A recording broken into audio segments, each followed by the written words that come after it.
Welcome back to Moving the Needle podcast. Today, I'm excited. I'm joined by someone who helped shape how athletes train and coaches coach long before data and apps took over the world.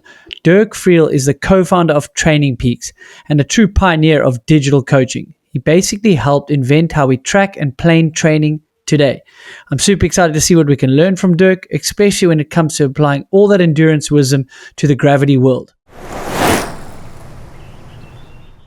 Well, welcome, Dirk. I'm definitely honored. As I said in the intro, I hope we can pick your brain and your knowledge and bring some of it over to the gravity side, because let's be honest, most of these listeners are that. But I think we can learn from everyone in life, especially what you've done in this training world. How are we doing today? And we were actually catching them off air. We've got a lot of sort of stories that interlink. Bjorn Riley on the Scott team is from your hometown or from nearby you now.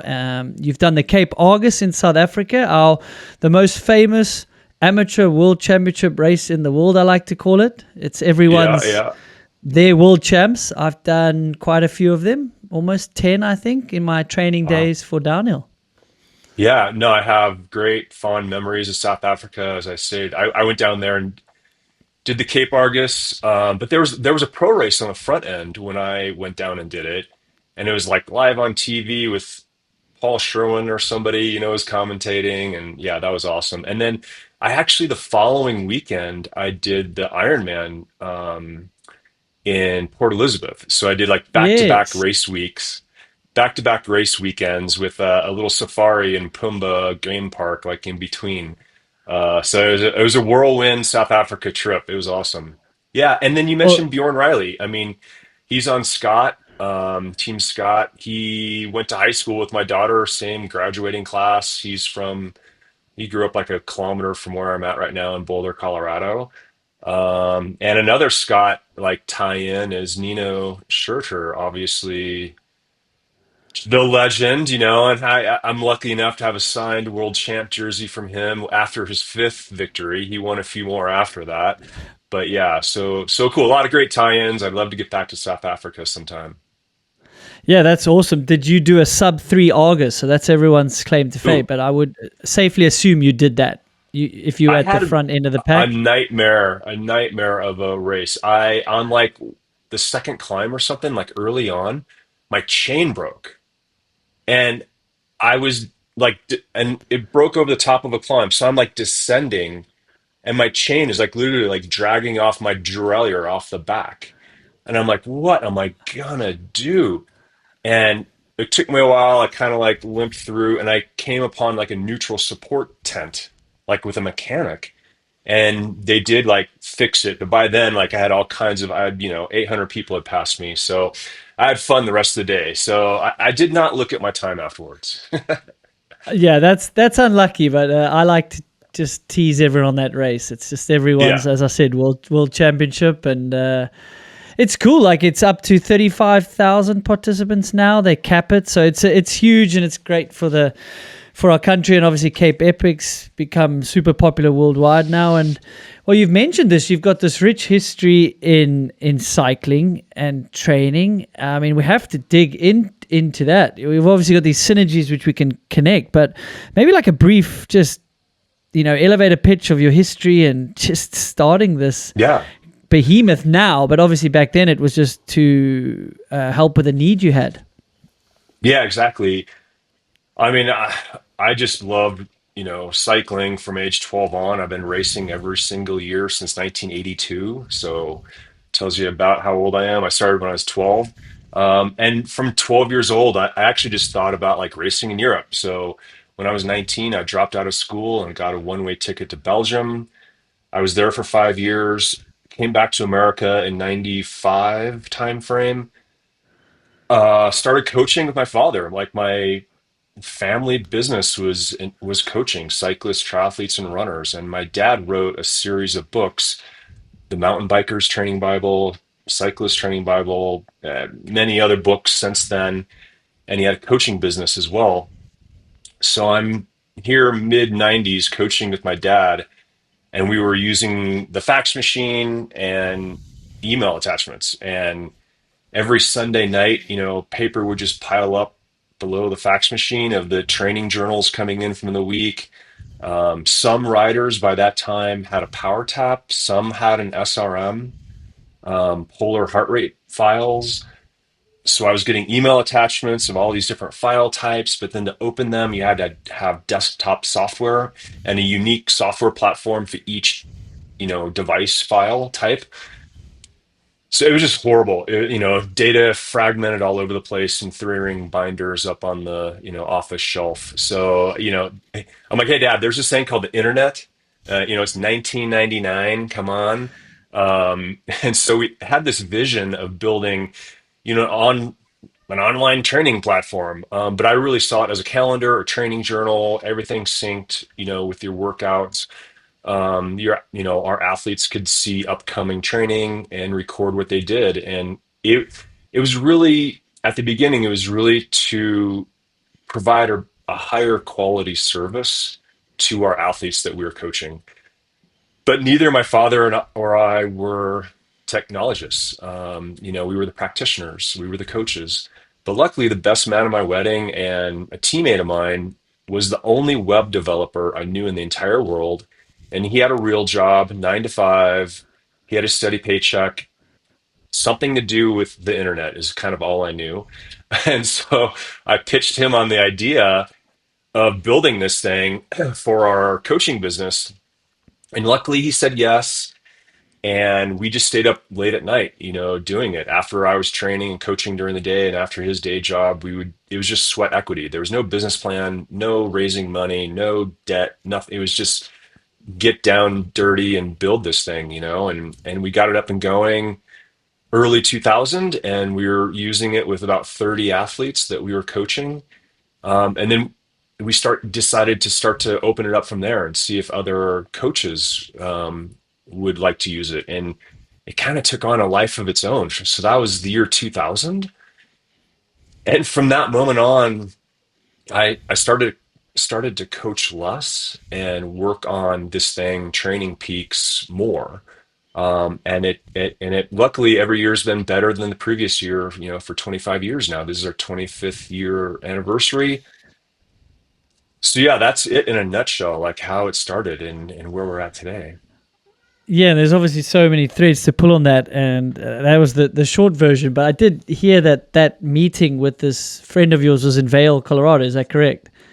Yeah, exactly. And Yeah, what's and that's funny, close to my heart because it was like my second world champs for downhill in 2001. Crazy enough.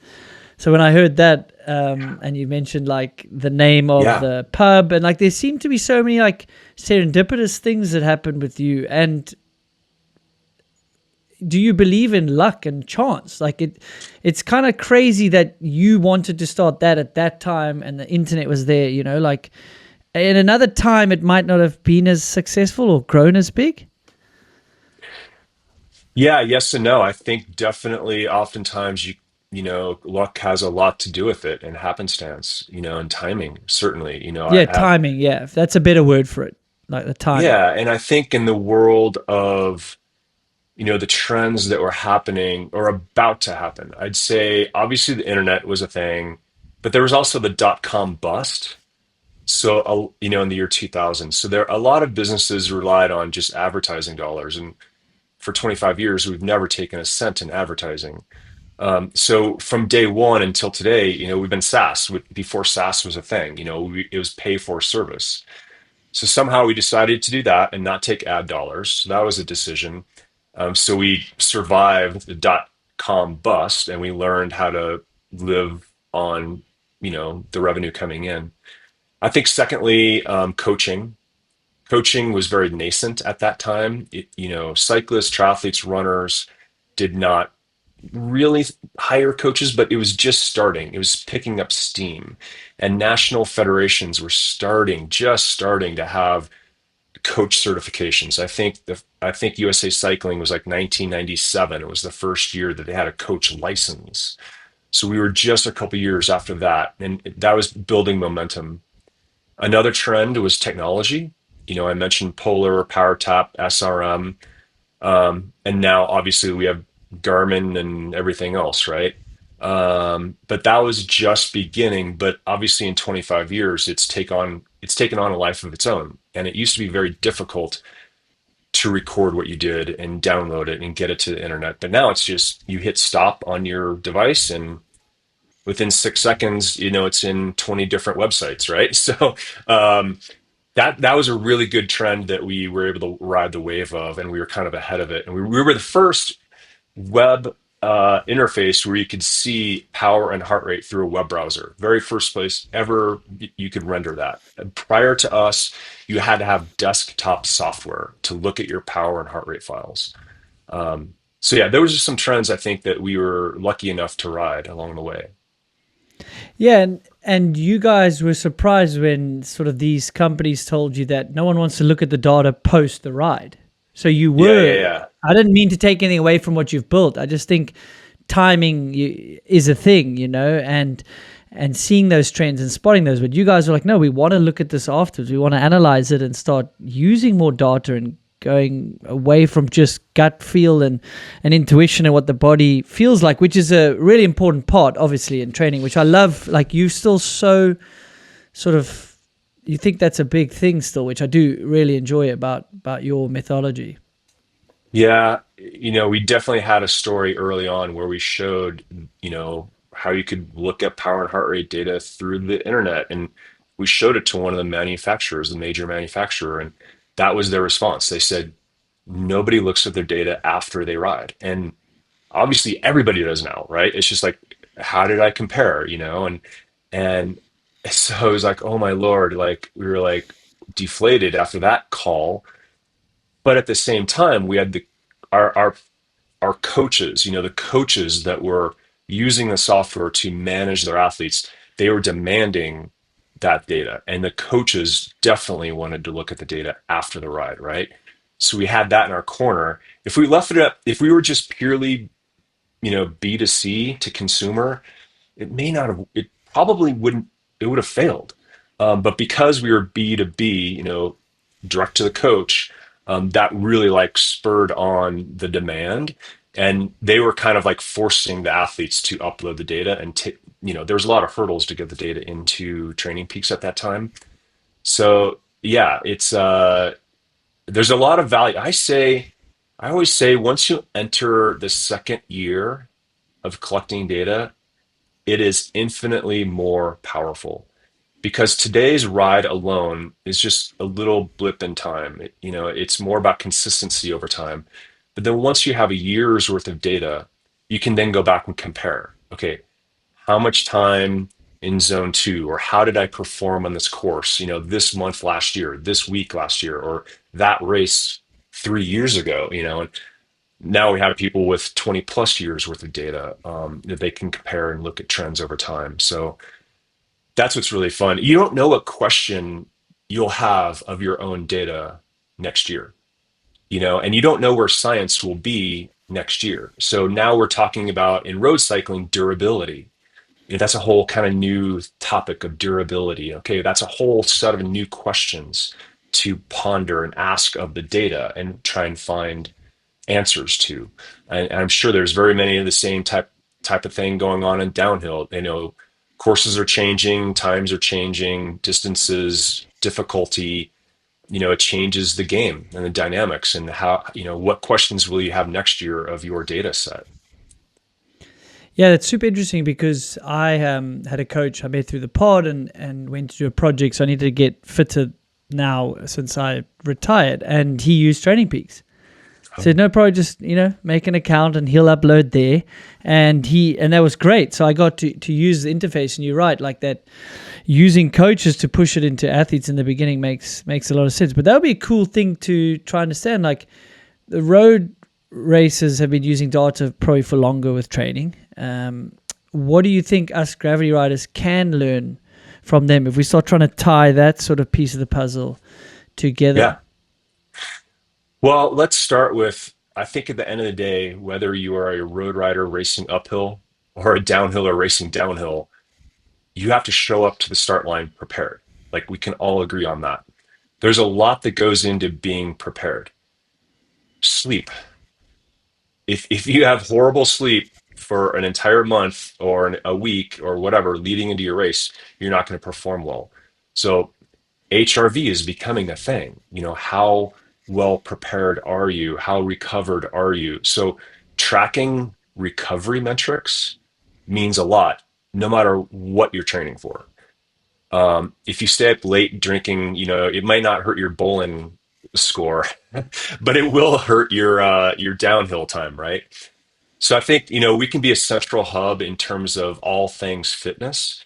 So if you think about nutrition, on the road side, the mountain bike cross country side, they are tracking nutrition, individualized nutrition. They have software packages and tools and mobile apps like Food Coach, Hexus, Fuel In that help them prescribe their fueling for the day, and that syncs with Training Peaks. So it's pulling what you did today and it's looking at what are doing tomorrow, and it's giving you a meal plan.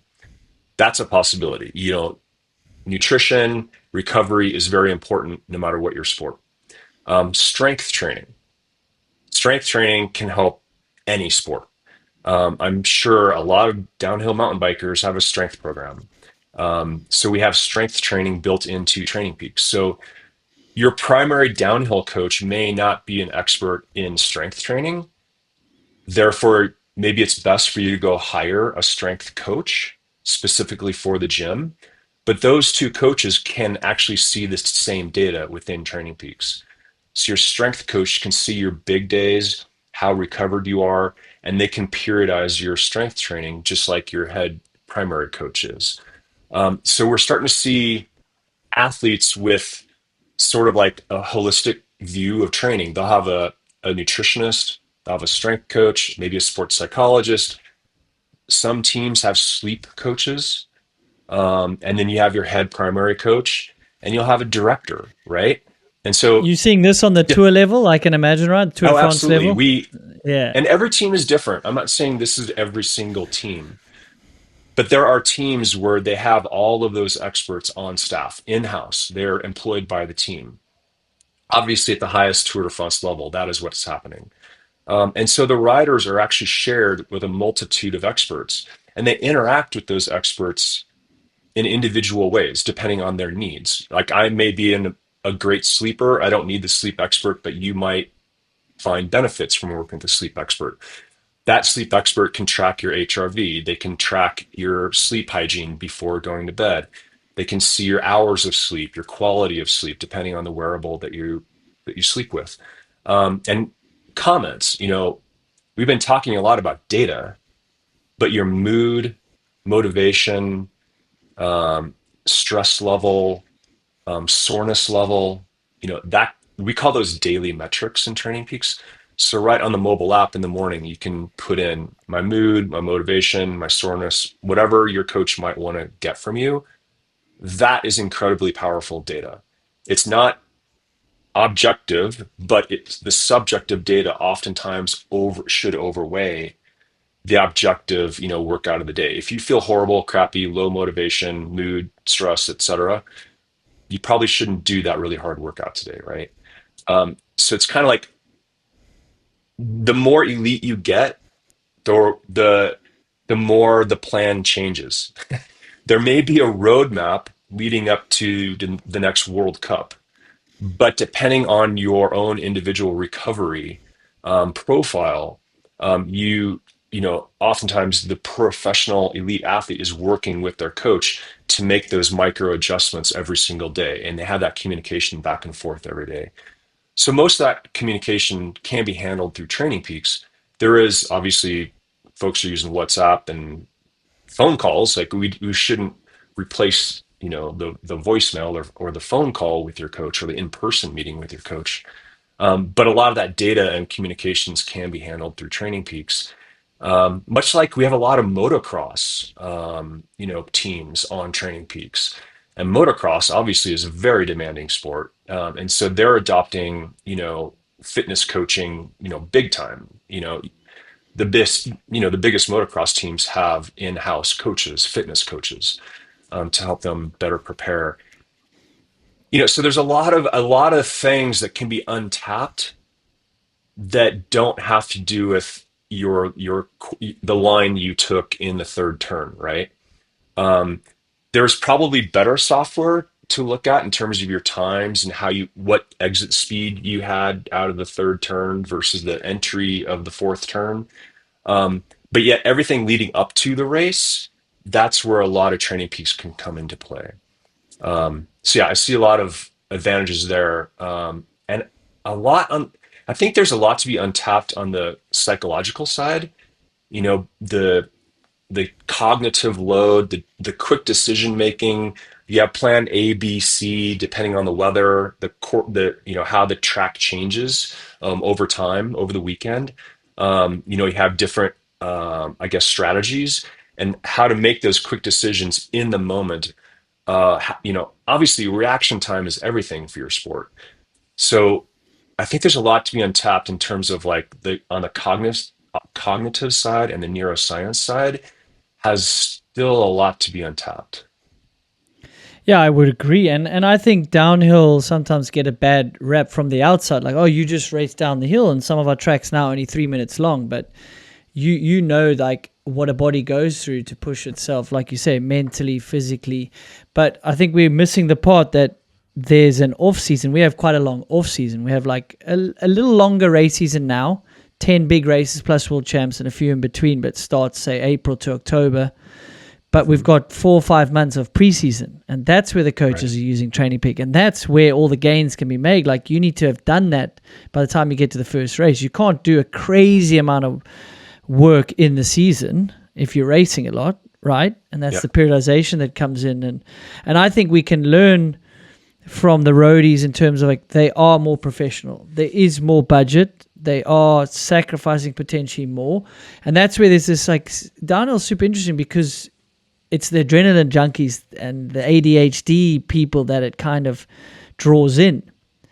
Yeah. And they're the guys that don't like to be boxed in and they don't like to sit on their bed and rest. We want to be in the Yeah. parking lot doing bunny hops and wheelies and stuff. So it's such a fine line to cage those animals, but maybe with correct data and the intuition, they can make like even more gains. I mean, to be honest, our current phenom that won the world title, I mean, his diet is sour patches, it seems. I mean, yes, he eats actual food, but he's so young and so skill based that at Yeah. that age it probably doesn't matter as much. But probably when you get older, that's when the beers after the race catch up on you Yeah. 2 weeks later. That's when the sour patch isn't doing you Yeah. as much good. Yeah.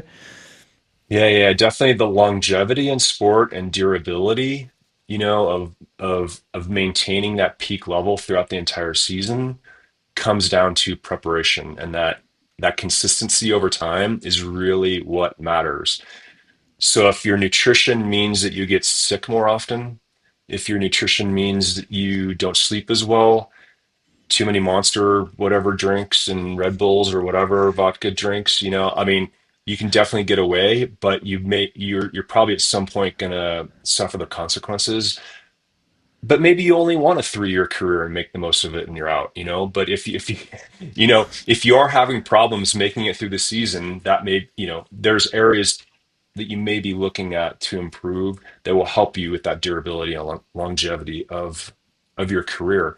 I also think like hopefully your sport does elevate in notoriety. It is not on TV in America, right? The Tour de France is. Um, but it'd be amazing if it was. And if it was, there would be like whatever, 500 million more dollars worth of sponsorship coming through, right? Or more. That would elevate everybody's boat. But guess what? The competition level would go up, and everybody's game would have to go up in order to survive. Um, you see this in like ultra now. The complete opposite of downhill mountain biking is like ultra running. Running 100 miles in the Alps. For 45 hours, or the winter is like 22 hours UTMB. But the point is, like, there's more and more money coming into that sport every year, and they're becoming more and more scientific. But it used to be the hippie kind of scene, right? It still is. There's still a lot of that in there, and that laissez-faire, feel. But to make the podium now, you have to leverage science to win the biggest races. So I think you all want the sport to rise and get more money into the sport, which means more of this will infiltrate training practices, and more coaching will come in, and more science will come in, and we'll start to study the sport more too, and unlock more secrets. So hopefully that's how it progresses. Yeah, and I mean, I mustn't downplay how professional we are. Like I say, we've got this sort of stigma from the outside, but then the competitor that went down in this title hunt, he's got data acquisition on his bike. So they're tracking every Yeah, run, every testing. He is like a scientist as well. yeah, And one of the greats before that was ahead of his time with what he was tracking. So we have that way we do it. And I think. Yeah, the preseason is important, but also the fitter you are, the better durability you have in a race week because you've got course walk Wednesday, condensed practice. You know, you could do 6 to 8 runs, and then you've got a peak for the next day, which is short practice, but potentially 2 quali runs. And then race day is the third day of riding, but that's when you have to be at your best, right? yeah, Um, yeah. so it's so important, and it's silly to not use the data. And obviously this it's going to come up and you're getting asked so many times about it, but the AI, right? Oh yeah, It's here to stay. But I yeah, love how you always push back and you're like, I just don't see the intuition going away. I don't see having a phone call with your coach to really he'll understand you if he's a good coach. Like that's going to be tough to replace, which I love that part of it. You're like, I'd rather have a phone call with my athlete and really understand what he's doing. Like you said, maybe adapt that training day. Would the AI yeah, pick yeah. that up or not? You know? Yeah, possibly, depending. Yes and no. AI is here to stay. Training Peaks will leverage AI, but our intent is not to replace the coach at all. I feel AI, the newer you are to the sport, the bigger the benefit AI will give you. The more advanced you are, the more of a human interaction you need with an experienced, educated coach. I always say there's more unknowns than knowns. And a lot of the time, coaching is more art than science. I think you're trying to apply science methodology, science, proven science research to the individual, but yet it is an individual. And a lot of times, science is like the middle of the bell curve. So, what side of the bell curve are you? You, as an individual, don't really know, but if you work with an experienced coach, they know you're this side or that side of the bell curve, and you're 80% that side or 80% that side, or you're only 1% this or that, right? Like, how close to the middle of the bell curve are you? We're all individuals. And so that lifestyle, we all have unique lifestyles, work stress, family stress, whatever it may be, that you have to navigate. Even at a pro level, you have to navigate stress and lifestyle and travel. And how do you travel is not figured into these science, these research projects. They don't have you fly halfway around the world, you know, 2 or 4 days or whatever it is before they Plug put in you in the jet lab. lag. Plug in 8 hours of jet Yeah. lag. So how is AI supposed to deal with that? I mean, it's so absolutely every year AI will get better and better. I think it's going to be a tool for the coach as an assistant for sure. That's how we're going to leverage it. Hopefully, it makes the coach smarter or faster in the moment, gives them options that they didn't know about previously, or shows them trends of where things are going or predictive modeling. But at the end of the day, that individual coach needs to make that decision of what should my athlete do tomorrow. Um, that's kind of the tact we're taking right now. I think it's good. In a way, it's good and bad, but the marketplace right now is saturated.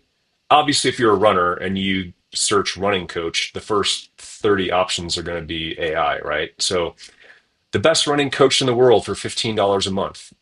Yeah, that's true, if you're beginning. But if your goal is to break a 2:30 marathon or the podium and whatever, or to be in the top 10 of your age group, it's going to take more than what's out there today.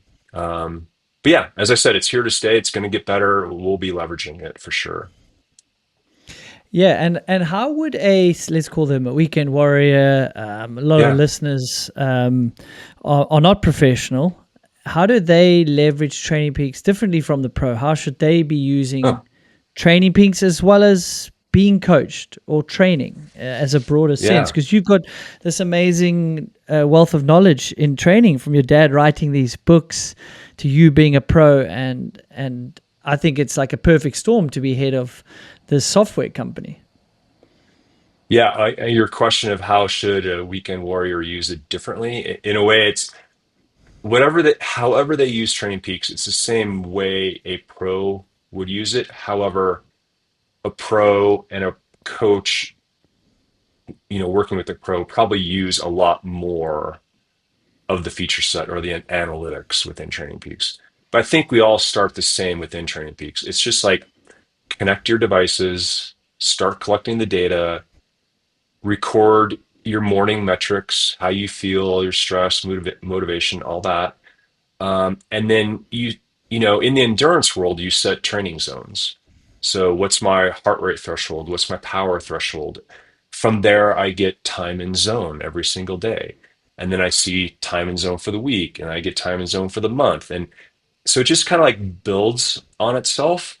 And oftentimes the athlete will do a lot of self education. They'll read our blogs, they'll read articles from other coaches about certain metrics or analytics, and they're like, oh, wow, I've never thought about that question. I wonder how much time in zone four I spent last week. Well, you can do that. You can start to just unlock, um, the capabilities of the software. And oftentimes I say Training Peaks is like Excel spreadsheets. Like we all use Excel in a unique way, and none of us use Excel's like to the fullest, right? So Training Peaks is the same way. There's no proper way to use it. I think most people start down, a common path, but then they take different pathways from there depending on their needs as an athlete. Some athletes need to leverage our nutrition tools more. Other athletes really need to, do more of a strength training program. Some need to work on just pure endurance. Motocross athletes need to work on strength and agility. Again, so there's no like one proper way to use it, but just kind of start tracking it as your daily training log, and then seeing the data build over time, and start to kind of read articles and see where it takes you. Where does your I guess enthusiasm take you within the software. But oftentimes working with a coach, they'll educate you on like, hey, this is what I'm looking at. This is the point of tomorrow's workout. So after tomorrow's workout, I want to see this. And then you'll finish the workout and go look at it and be like, oh yeah, I nailed it. So yeah, long-winded answer there. I think that's great, and it makes me think when I got back into training after. I mean, I took 8-9 years off after competing for 14 years, and some days I probably would have done too much if I was on my own. And luckily, I Yeah. had some help from Jamie, and I've used some of the best coaches in downhill. But I think, can you talk to me about people trying to be self-coached versus having a coach? Because I feel like, what Yeah. would the common mistake people do? People sometimes actually do too much, the amateurs Yeah. do too much, try nail every workout in a week instead of like you mentioned something like rather optimize than maximize. So maybe you can talk to some of like Yeah. the common mistakes you see, because that'll really help people listening to avoid some of Yeah. those pitfalls. Yeah, oftentimes it's kind of like the TikTok workout of the day. And just kind of like to see what's the last thing you looked at on Instagram last night, and that's what you're going to do That looks today. like me, and that sounds like me in the gym at the moment, trying to Yeah, yeah, find the yeah, best true, golf true. best golf workouts. I'm like, okay, if it works for Oh my Rory, it's God. going to work for me.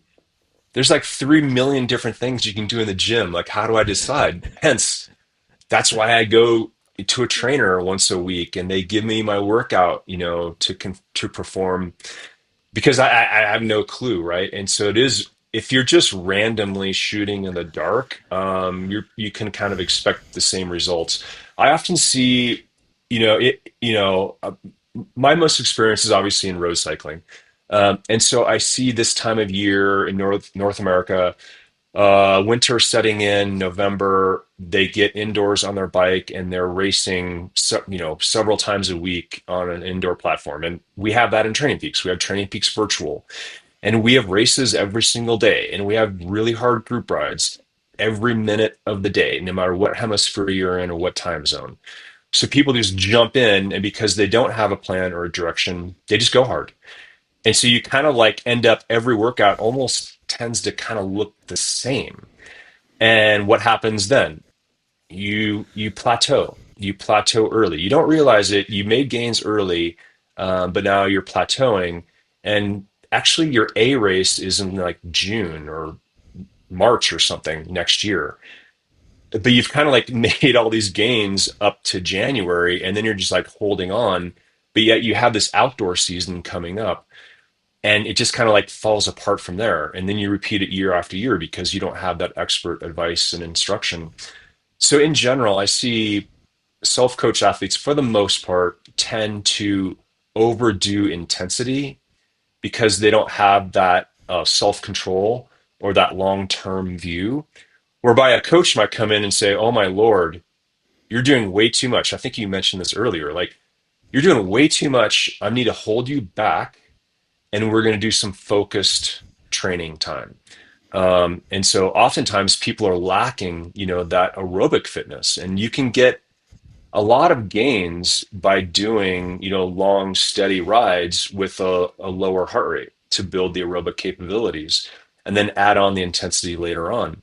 And there's benefit, for downhillers as well. Like early on in that 4 month off season that you have, or I think you mentioned it was 4 months, but there's value in doing some base work just for that.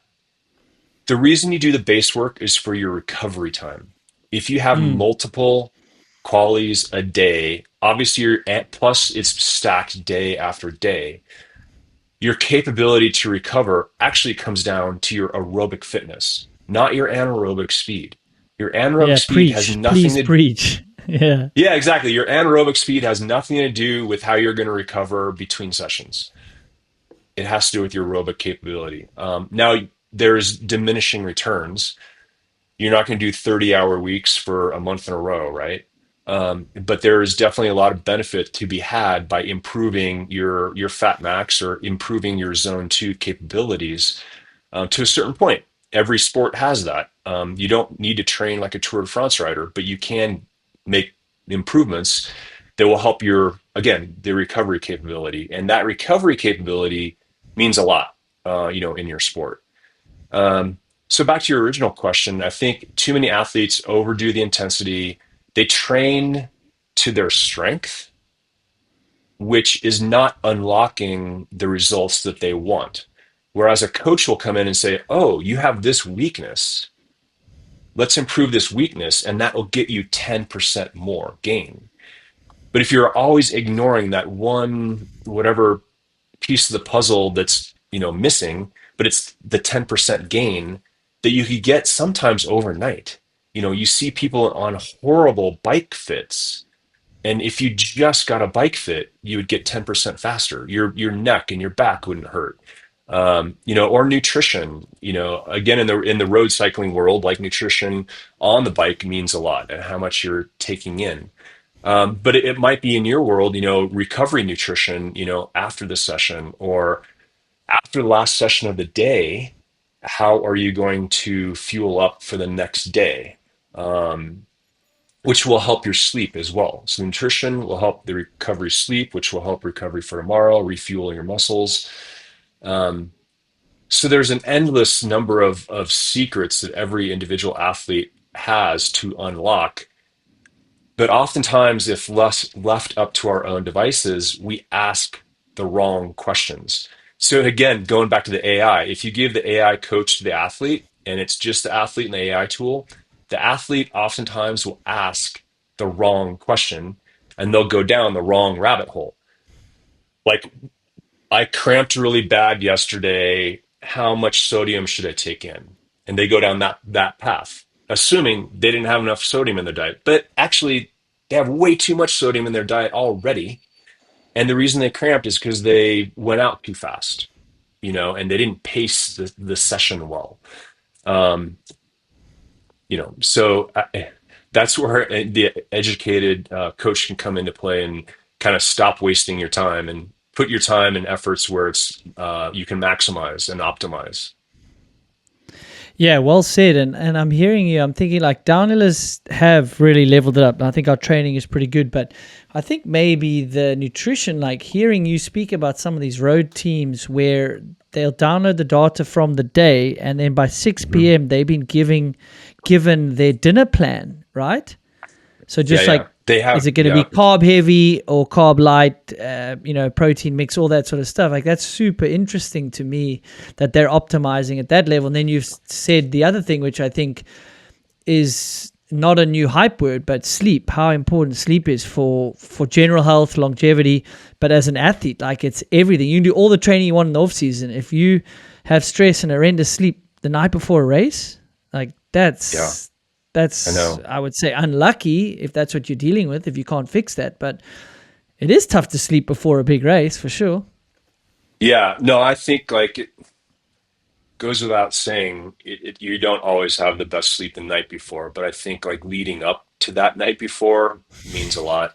Um, I feel like in road cycling, they've gotten 5% faster in the last 7 years. It's almost a percent a year. It's just insane how much improvement is happening. Obviously, half of that might be on the equipment side, and half of that is on the performance side. So on that performance side of things, you mentioned the nutrition. Certainly, they have nutritionists on staff, and they will look at what the athlete did today. And as you mentioned, before 6 p.m., they'll have the nutrition plan to the individual athlete for that night's meal. Not only that, they'll have the nutrition plan for the next morning's breakfast because the nutritionist already knows what tomorrow's training program is. And then they show up and on their bike on the stem is that nutrition plan for that specific training ride. Every hour, what they're supposed to take in. And then they finish the ride and they have the protocol, for the recovery right after the ride. And then that cycle repeats itself. And this happens in the races as well. Not every race is the same.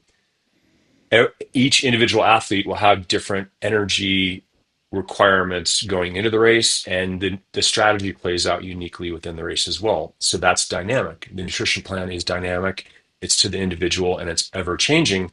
And it starts way back at the beginning of the base phase when they're in the lab and they measure how much carbohydrate and fat they burn at every single intensity level to that individual, right? So all these calculations are happening all the way down to the individual level of exactly how many grams of carbohydrates they're burning per hour at any given intensity wattage level. Now, that's obviously very dynamic every single day, but I think a lot of the same lessons can be taken into again any sport. And we're all individuals and we respond differently to our nutrition and our nutrition needs. But at least getting like a baseline of like, am I doing this properly or not? Where am I lacking? And again, like you may not be taking in, maybe you need to change up your diet because it is periodized. In the off season, if you're starting to do more strength training, you might need more protein, right? Less carbohydrate. So that's another thing to think about is like different times of the year, training changes, nutrition demand changes. And so I think there's gains to be had for a lot of athletes there, again, in almost in any sport. And you mentioned sleep specialists. I definitely know a lot of the teams have this, and they actually are. Some of the teams they sleep on their own mattress with their own pillows every single night in a 3-week grand tour. So they actually have a staff that will take the mattress and put it in the next hotel room that night, that during the Really? day while you're racing and you show up and you are on the very same mattress every single night for 3 weeks. Sorry. Um, and some teams have like a layer they'll put on the mattress with coils and it circulates fluid and they can set the temperature of that fluid, because the more tired you get, the harder it is to regulate your body core temperature. So they noticed throughout a 3 week grand tour, like the Tour de France, your body temperature will rise at night. And so what they do is they slowly re, they reduce the temperature of that fluid every single night throughout the 3 weeks to help regulate that body temperature. That is literally like how lab rat like the Tour de France is. That's why they are making 1% gains a year, because they didn't do any of this stuff, 7 years ago. So, not saying every sport needs to go to that level right now, but the point being, there is an elite level. And actually, I'd say F1 is above that. F1, obviously, we're all looking at F1 in terms of like the data they collect. And they're doing a lot with neuroscience and reaction time. Reaction times, you talk about like reaction times in terms of like how you place on the podium, yes or no, like, F1 is definitely up there. And so they're doing a lot of neuroscience, cognitive work to train the brain to make decisions in the moment faster, better, and like when a crash happens, how do you react, right? Are you going to survive that crash or not? Much like in downhill mountain biking, are you going to survive that tabletop jump or whatever? Um, so I think a lot of times we are looking at F1 and what they're doing, and obviously Red Bull and all the resources they're putting into it. So yeah, it's kind of scary, also really kind of cool. Yeah, I think you said it interesting, like a lab rat, or they're like robots, right? yeah, We like to sort of sometimes take the piss of these roadies, but they're at the top of the sport. That's why they're getting paid so much. And like you said, they're proving it with the gains they're making. But I mean, that wasn't there the British cycling track team that coach came on, I forget his name, but he said, we're going to be 1% better every day. That's all we're doing. That's yeah. our goal. And he had Marginal gains. marginal gains, and he had everyone take their pillow from home or whatever it may be. Maybe it was the mattress as Yeah, well. It's those small, minute details that add up. And I yeah. think back to my career, I'm like too lazy to carry my own pillow around. No wonder I had a stiff neck at this race. And those European pillows, those things. You got to like put two on top of each other and fold them, and then they barely work. So that's Yeah. so interesting. I love hearing that, because I think you can borrow little things. Maybe there isn't as much Well, money to do yeah. as much as road, but like, why can't we make sure we have the same pillow we have at home, or whatever it may Well, be, there's, and and and, yeah. and research a bit better on the diets, And like I say, I'm not in the pits of every team. I'm certainly in the pits of lots of teams when I go there now, and I have seen the sport track so much more data on the bike for sure, and definitely training. And one of the best to ever do it, the GOAT, Greg Minnaar from South Africa, has got the most World Cup wins. He could easily perform and survive on a Cape Epic. Maybe not at Nino's level, Hmm. but he had legs. Yeah, I've done yeah, his 4 a.m. or 4:30 a.m., 5 a.m. road ride group up in Maritzburg, and he had legs, and yeah, for sure he had that engine, and that's why I think he had the longevity. That's why he did well on certain courses, because he yeah, could recover. He had durability because of the zone 2 work. yeah. And injury prevention, you don't know when you didn't get injured because you were strong in that ligament. You don't know those moments, but you know the moments when you did get injured, and then there's the question of like, should I have been more, stronger? I strained my right calf. Okay, I didn't crash, but I strained my left hamstring. There's a question there, were you doing strength? Were you doing mobility? Were you hydrated enough? Did you have enough protein in your diet? Like all these questions seep in when you get injured. And then you're like, I swear I'll be better. I swear I'll be better. Like I'm gonna go in the off season and like do it right. I'm not gonna get injured this year.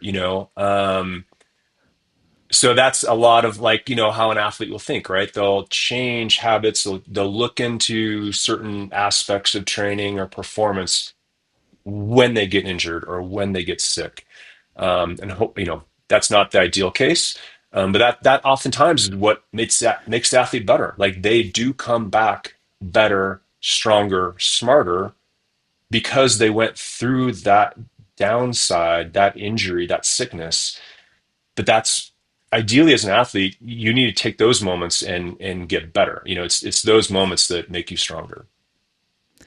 And you as a coach and all your years of experience, like outside of the training and the workload, like what trait do you want to see and what like plays the biggest role? Like someone that's doing Oh, all the stuff outside, like sleep, is it mindset? Is it will? Is it that, for lack of a better term, that FU attitude, chip on the shoulder? Like, yeah, what have you seen where you're like, okay, this yeah, athlete might not be the strongest on the numbers, but come race day, I know he's going to perform. Like, what do you think yeah, plays the yeah. biggest role outside of the I mean, workload? I mean, the ego is good. You got to have that internal ego, but not be the idiot, right? Ideally, but I think it's good to have the self confidence, like has to be there. Definitely we all have kind of like self doubts, I think, and some more than others, and maybe some people need help in that area with a sports psychologist, to unlock more ego and self confidence. But I think that number one needs to be there. The motivation to just be like, I, you know, just hungry, just got to have that hunger. But also, we lose more than we win, and we have these setbacks. So I think the capability to just put it behind us and move forward. And yesterday was not the result I wanted, or something went wrong. You just have to like put it behind you, lesson learned, and like get back at it, back on the horse, and like have that self confidence and motivation, and just work ethic, and just get after it again. That again, that ego shining through. Like I'm gonna hit it next time. I'm gonna hit it next week, next month, whatever. So those are some of the, I guess, underlying characteristics that you'd want to that I love about sport. Then that transcends into business, right? You got to be the same way in business. Your podcast, like, gonna nail it. It didn't go as I wanted, but striving that consistency, and like being able to just grind it out and like make it better next time. Yeah, I actually found a book called The Ego is the Enemy while I was racing, which might have been a downfall when I really like psychoanalyzed the ego and myself and like why I'm doing this thing, like competing. But I certainly agree, you have to have the ego. It gets you to the top of the mountain, but it can be the very thing that brings you down.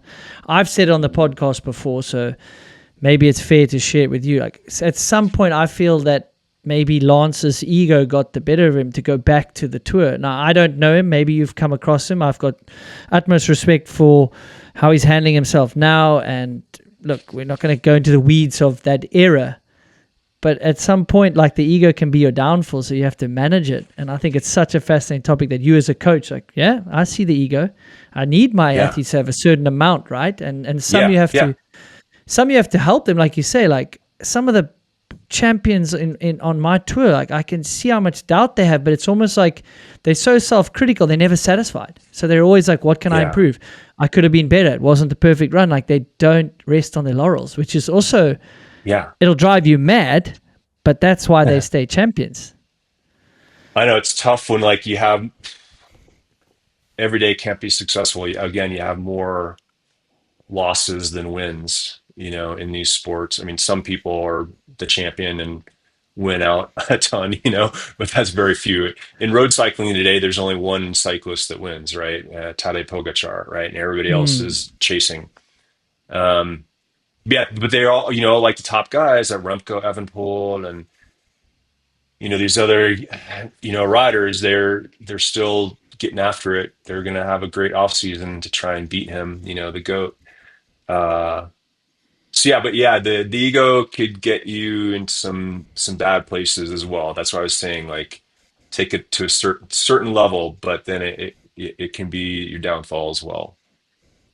Yeah, and we haven't even dug too much into like you building this company, like which is Oh, fascinating to me, right? yeah, Like I'm post-career, so doing the podcast and doing ambassadorship, but you've focused all this energy on a business, right? So from your athlete career and then into coaching, like, did the ego ever get in the way with you in this company? What was some of the biggest challenges you faced? Like, yes, it looks successful from the outside now. It's huge. I don't know what your market share is, like all of it. It sounds like you have all the pro teams in the Tour de France, so that says something. So take us through some of like that journey as we sort of wind Yeah. down. It's awesome to hear like, yeah, it probably wasn't easy the whole way. Yeah, no, I think like at the beginning, again, you have that ego and you're the best in the world at what you're doing. But oftentimes along the way, you have to swallow your ego and say, wow, I am doing a horrible job at this, whatever. And at one time, I was a chief marketing officer. Like, there's no way in hell I could do that today, right? I have no idea. So you have to say, oh, I need to hire somebody to replace me. That is swallowing your ego and saying, I need to give this up. I, at one time, loved doing this and I was the best at it, but I'm no longer the best. So I always feel like I always think about change, evolve, adapt. And I think athletes do that through their careers. They start out as a junior, U23, early rookie, go pro, old pro. Man, that's a lot of different mental changes throughout an athletic career, and being able to swallow, like, I'm no longer the young kid, anymore. I'm now the master's athlete or whatever it may be within your career. Same thing within business. Like, I think I learned that, I was pro for 12 years, but I started when I was 12. I kept racing after I retired, in masters, still racing today. So maybe lessons learned from like how I changed within each stage of my cycling career, maybe that did come into business. And it's like, okay, wow, again, I used to be the world's best at this. I need to hire somebody else better. So trying to build a strong team is the biggest challenge, I'd say. People is the biggest challenge, like in building a business. And putting trust in those folks and bringing them in and like giving up responsibilities that you loved taking on in the past. But you yourself, I need to change, evolve, adapt throughout my business career. And I've worn every single hat in the business except, software engineer. But I've done like everything else from customer support to keeping the books to marketing and product development and everything else, right? But I hopefully you specialize throughout your career, and hopefully you're in an environment that allows you to like go deep and to specialize in some area. It can be tough at the beginning as an entrepreneur, and we're doing every single thing, the marketing and the books and the production and yeah, you have a management hat, an entrepreneurial hat, and a tech tactical hat, I guess, like the practitioner hat. Um, and you change like every minute of the day, one to the next. But you need to know your weakness and what do I need to fill in the future to make this business stronger, because I'm weak in this area. And luckily, yeah, we have a great team, at Training Peaks, and I'm amazed with the things they're coming up with. And when I see the things they're producing or the marketing efforts, et cetera, I definitely still like have a hand in a lot of it, which I'm addicted to. And the product is always 5 years out, in my head. So sometimes that's always been frustrating, but the that's what an entrepreneur does, right? They're always like thinking long term. Well, I mean today, but also like where the vision for the company or the product, where it's going. So yeah, change, evolve, adapt. I think that's like a mantra I have in terms of my cycling career, but also business. And how do you stick to like a 5-year plan if you're in like the tech space, the software space? So you have a vision like 5 years out. Of course, we should have a plan. Maybe I'll answer it for you. You're probably going to be like, well, change, evolve, adapt if it becomes there. But it seems like things move so quick in your space. But you guys have Yeah. been very good at not always rolling out test phase, like making sure when you roll out a new feature, you're very happy with it. And is that because you want to make sure, like, I would use this, if it's not broken, we don't have to fix it unnecessarily. Like, what is your mantra with that? Yeah. Well, first of all, we don't per se have the 5 year plan. I think like financially you kind of do, right? But you have to back into that with product and market dynamics. And you don't know market dynamics 2 years from now or maybe 8 months from now. Like things can get disrupted quickly within this world. So, obviously we have like kind of whatever roadmap for 8 months a year type thing, right? But that's influenced by customers. So you don't know what the customer will be asking a year from now or 3 years from now as well. So it's tough to like create the 5 year product roadmap. Gosh, and you said something else that I was going to like hit on roadmap, vision. Oh gosh, I forgot. But yeah, it's tough to plan out that far ahead with. Oh, I know what it was. You talked about releasing things in almost like a perfect state, and I'm Yes, I'm like yes, yes. I feel like we're pushing the teams to almost do the opposite. Like I feel like we've done too much of that. Are We need to be, are you changing now? You want to maybe like yeah, move fast, break things a little bit more now. yeah, and like we have Lee Drakos, our president, has come in, great technology background, and like he's pushing the teams like let's be. I'd like to be more nimble. I'd like to release. We've started to rapidly release more feature sets in beta. TrainingPeaks Virtual, are released in beta. We now have a beta data analytics like stack view, which we realize is not all that pretty. It's 80% there, but the remaining 20%, we need customer feedback. We got to get in the customer's hands to give us that feedback loop to, refine it. Um, Strength training is still in beta. We're still gathering that feedback. It's been out for about, I don't know, 8 months. And now we have a pretty good roadmap on what to do next for strength training. But yet, I would like to tighten that, and make that faster. Um, so it's challenging to realize, you're going to release some things that are not perfect. You're going to get some horrible feedback on in some situations. You just have to swallow that and hopefully you're 70% there and the remaining 20-30% is going to be refined and like nail the target. So I'd love to do more releases, but we've been picking up that pace rapidly. I think customers are seeing that too. And what does the future for Training Peaks look like? And then Mm, maybe the future of coaching. I guess those are somewhat yeah. intertwined, I guess for you at least. Yeah. I mean, we have quite a few assets now. I mentioned Training Peaks Virtual, Strength, Nutrition. They all have a long ways to go just with those assets. Training Peaks Virtual, for example, we started with physics.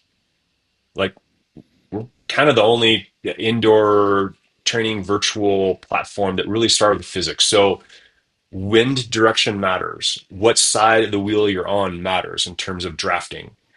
When you come into a turn, like a 90-degree fast turn, you need to coast. If you coast, you'll take the inside line and you'll chop people. People that are pedaling as hard as they can through a turn, they'll drift wide. And as they exit the turn, they overcome a power surge and they have to chase back on. So it's more like a criterium. So you could think about downhillers possibly taking advantage of this. We have nice, tight criterium courses where you have to sprint out of every turn to try and stay with the group. So that's great anaerobic work. And we have a velodrome. Uh, so we actually have Oh, track cool. So like racing. for the Like, track cyclists. yeah, but you know what? Roadies love it too because you know what a missing out is? No. A missing out is The last person every lap gets pulled. Oh yeah, yeah, yeah. I forget what it was called here, but my dad took me to Yeah, track cycling to watch as a kid on Boxing Day each year. I love yeah, that one. Yeah, yeah. Only the last guy gets pulled, so you just have to yeah. be. You don't always have to be at You the just front, but like don't be last. right. So it's like strategy wise, you're it's kind of opposite. You're like, whoa, like just mentally, it's a great refresh on like racing. And then the more you survive, the stress level goes up. Every single lap, the stress level goes up. And again, like a really fun thing, if you did a 10 lap missing out, a downhiller on their indoor bike, that would be a great anaerobic workout. Anyway, so I see, we would like Training Peaks Virtual to suit the needs of the coach more. Like there's a lot more we can do to enhance the coach athlete relationship via Training Peaks Virtual paired with Training Peaks. Like the immense data set that we have from your outdoor rides should be affecting your indoor rides more. And that communication and that coaching in the moment, I can see more live coaching happening, in the virtual environment. And so I see a lot of progression down the road for suiting the needs of the coach within the virtual world, improving strength, improving nutrition. But there's more and more devices coming out. I got one here the other day. This is the time where respiration device, like three Tour de France teams raced with it this year, and they're tracking their breathing rate and their respiration and their ventilatory threshold, like live, within the race. So where's that going to take us? We now display it, like that was nimble, that was fast. You can actually see your breath rate now within Training Peaks after the ride, after the race. But we don't know where that's going to take us and what might that unlock next. That's what's fun. It still feels like a startup in a way because you don't know what's around the next bend. So change, evolve, adapt is always kind of a mantra, as I said, I have and the business has. So we don't know again where all the future is going, but it's fun. It's a fun to play in this space for sure. Is that what keeps you motivated? Because you've been doing this a while, and you Yeah, seem as eager as ever. Like, what does your day to day look like, and what yeah, does yeah, keep you motivated? What is your carrot? yeah. I always kind of say if they fire me, I'll do the same thing tomorrow. you know, I'm gonna want these companies. I love going to the races, meeting these new device manufacturers, trying to unlock what they think is the next big thing. So I think, my day to day is more on business development, with partnerships, with new devices, we're always, it tend to be like going into new sports. We just signed the number one Norwegian Nordic ski team, for example, Aker Dale. And so trying to unlock, well, what do Norwegian Nordic skiers want out of our product? And they look at our product differently. And so taking that feedback from them in, and that's going to benefit everybody, right? Um, as I mentioned earlier, we have motocross, so I love talking to motocross coaches and yourself, for example, and getting feedback from these. They're kind of fringe sports to us. They're not new sports at all, but they're kind of fringe to us. And these sports are starting to discover us and unlock the value we bring to their sport.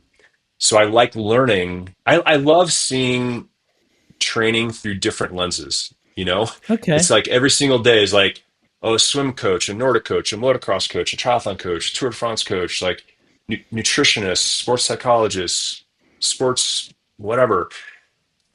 I think that's always motivating for me. So business development, partnerships, that public relations, stuff like this, kind of being the face of the brand is always been fun, and getting out in the field. I wish I could go to a race every single weekend, but it'd be way too much travel on my family. But I love going to races, and I want to, I love going to training camps, actually. Like, I think like training camps are the best. It's better than going to the Tour de France, because you get to know the individual athlete. They're not under stress. They open up to you and you get the raw feedback on the product. They're like, why don't you guys do this? And like, but at the Tour de France, they're not going to even want to talk to me, right? you know, so our No, apparently it's quite hard to get access to them, even if they're you. Like, yeah, yeah. But even at a World Cup downhill, yeah, it's like the athletes are focused on the race. Like, yeah, it's a little bit more open there. Yeah, maybe on race day yeah, it's a bit tough. our job is done though. Yeah, but training camp is the best time. Who's the funnest roadie to hang out with? Because obviously we just look at them on the TV and be like, okay, they're robots. Like, who's got personality out there? Oh man, I don't know. I mean, uh, Greg Van Avermaet was awesome. He's retired. Garrett Thomas Uh, looks funny. I know he runs his own podcast. Like, his humor yeah, seems dry and like funny. yeah. No, he's definitely that British humor for sure, and he's a super nice guy. I've been to Team Sky training camps in Mallorca with him. Um, so no, yeah, definitely they're funny. Michael Rogers is an Aussie, retired Team Sky. I love. One day I was training camp, just riding by myself indoors, and it was raining, and like he came in. I was like, "Holy crap!" I rode for an hour with Michael Rogers indoors. Like that was like a dream come true. Um, so I don't know. Do There's they ever invite you on some of their rides? Can you sneak off and do any like an hour or I two with have in the them? past, but I think now they're way too damn serious. It used to be in the day. I could show up with a bike and just hang on the back and ride. But now, like every single day is so individualized, and I don't want when I say intense, not racing intense, but if they're doing zone two for 4 hours, I can last for like 15 minutes. It's You that know, I was gonna say it's actually insane, eh? Their zone yeah, two. So what is that for you? Like zone 4 or 5? I know it's absolutely insane. I mean, my zone two is like 230 watts, and their zone two is 330 watts. So Ooh, 100 watt yeah, man. difference, right? And not to mention watt per kilo is like dramatically even more. Getting into the weeds, but like the amount of energy that they burn every hour, like in the race, their minimum energy demand, I can for 6 hours, you know, I've done that for 1 hour this entire year, with all my gravel racing. The first hour of a gravel race in Steamboat, Colorado, that intensity level was my maximum, and I got dropped after 1 hour. But that's the minimum that they hold for 6 hours. So I can't do that anymore. But I'm definitely a lot of times in the car or on the scooter, and that's like even funner. Nice. And but you know what? They're doing a lot of lactate testing now, so being on the side of the road, they'll finish a climb. We prick the ear, take blood sample, do the lactate analyzer, record the results, give them feedback, on the road. So it's getting, very, very individualized and scientific in January in Mallorca or Calpe or wherever. Um, but yeah, it's really good times. I was in Tom Pidcock, British rider, Yeah, big. yeah, yeah. No, no, big fan, and he's obviously comes over to mountain biking and Yeah, cleans up a lot of the time, and then goes back. So yeah, big fan of exactly. Tom for sure. Yeah, been to some But races man, that that guy he's was been at. super nice. Like at training camp in Calpe this January, just this year, I was definitely like impressed by. Okay, he's got a fun ego. Yeah, yeah, no, definitely, no. He's definitely self assured, and as you would be if you're that damn good at everything, Well, right? he Like, just did gravel burn South yeah, I Africa saw that. last week. I feel like it was more like a media thing, but I didn't follow it as closely. But then I saw some social media that he was there. Yeah, and So Matt that's pretty Beers cool. won. Yeah, Matt yeah, we've Beers, got South some African. crazy talent. Yeah, he's got an engine on Yeah, him, and I mean, in the past, South Africans would be some crossed over internationally, but now we've got guys that just race here and they can perform internationally, which is really amazing. Like Matt being one of them, yeah, yeah, yeah. and I mean, we've got the current world champion of mountain biking, Alan Hatherley. Yeah, defended that. So it's pretty definite. cool, this small little country. But we're a big, like, old school cycling nation. And I'll leave you with this. Like, my late dad had some training buddies back in the day, like, before data, before the internet. And one of their buddies, his training consists of ride as hard as physically possible till he pukes, and then he would ride home. That was his ride.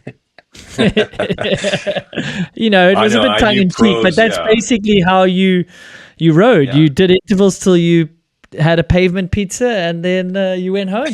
That was a hard, more is good. yeah. Exactly. Yeah. Well, if you're good and you can win, that's plenty good enough. Yeah, brilliant. Hey, Dirk, this has been great. Hey, not to mention, Dirk is quite a popular name in South Africa. Well, Is Dutch. it? Is it? Yeah, okay. I was gonna say Dirk Kriel seems Dutch descent, but you were born in America. Yeah, but it was, more Scandinavian, I'd say. I mean, I'm just saying the Dutch connection to South Africa. There's a lot Yes. of Dirks in Holland, but I'm more Scandinavian, descent.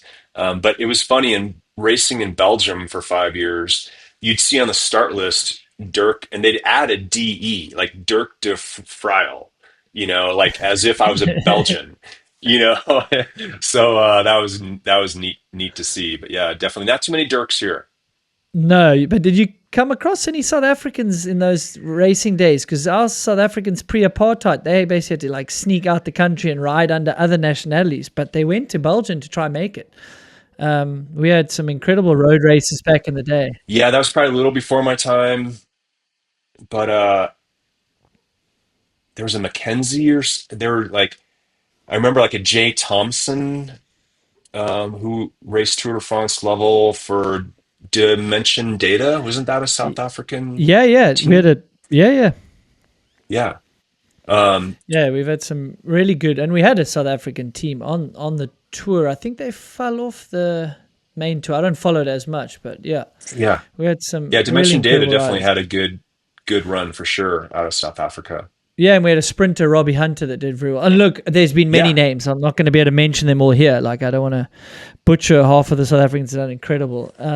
But Dirk, this has been really fascinating. So thanks for making the time and crossing over to the gravity world. And I hope the listeners Awesome. will go check you out. And I think some of the pros, if they listen to us, they could pick a few of those little marginal gains up. We might have them asking their teams to fly mattresses all around the world, and then they're going to blame me. Yeah, if it's a hot race in France, no AC, definitely figure out how to cool the room for better sleep, Start there. Is that the number one thing we leave the amateur listener with away from training? Get good sleep. I'd say like recovery is very important, and that sleep hygiene is very important, and preparation for the race has more to do than the line you take.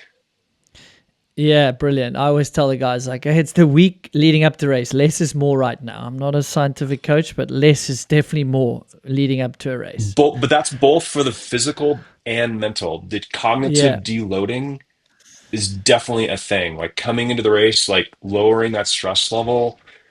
But a lot of athletes, that stress level goes up race week, and since you try to manage that, and like bring it down, so you're showing up with less cognitive load for sure. So yeah, I love it. Thanks for having me on. Yeah, brilliant, man. And yeah, good luck with everything. And thanks again, man. This was awesome. Yeah, hopefully see you on a World Cup circuit somewhere.